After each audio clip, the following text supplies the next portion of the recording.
پاکستان میں ہر الیکشن کے وقت دہشت گردی کے واقعات میں اضافہ دیکھا جاتا ہے۔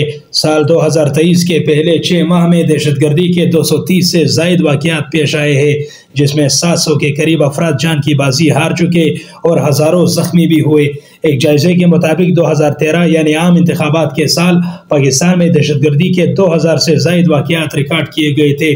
دہشت گردی کے اکثر واقعات سیاسی جلسوں اور میٹنگوں میں ہوئے۔ رپورٹ کے مطابق دہشت گردی کے ان کارروائیوں میں 5000 سے زائد افراد ہلاک ہوئے، جس میں بڑی تعداد سیاسی شخصیات کی تھی۔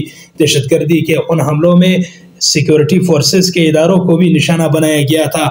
یاد رہے کہ 2018 کے الیکشن کے وقت بھی ملک میں دہشت گردی کے بے شمار واقعات پیش آئے۔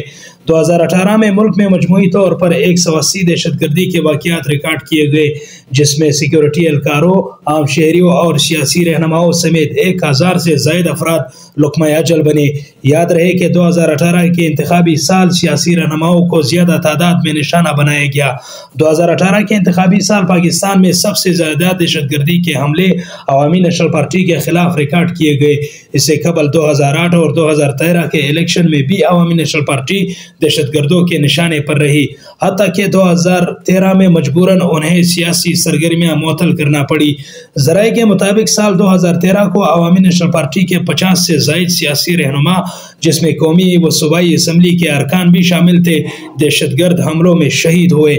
پاکستان میں دہشت گردوں کے حالیہ واقعات کو دیکھتے ہوئے بخوبی اندازہ لگایا جا سکتا ہے کہ قانون نافذ کرنے والے ادارے فی الحال امن و امان کی صورتحال بہتر بنانے میں ناکام نظر آ رہی ہے، اور ایسی صورتحال میں انتخابات کا انعقاد مشکل دکھائی دے رہا ہے۔ ملک میں قومی اسمبلی سمیت صوبائی اسمبلیاں پہلے ہی تحلیل ہو چکی ہے، اور نگران حکومتوں کا عمل بھی اگلے 1 سے 3 دنوں میں متوقع ہے۔ نگران وزیر اعظم انور الحق کاکڑ نے بھی اس بات پر زور دیا ہے کہ انتخابات وقت پر منعقد کرنا ان کی اولین ترجیح ہے، لیکن سوال یہ ہے کہ کیا ایسے حالات میں انتخابات ممکن ہے جہاں سیاسی جماعتوں کو اپنی انتخابی مہم چلانے میں مشکلات کا سامنا ہو؟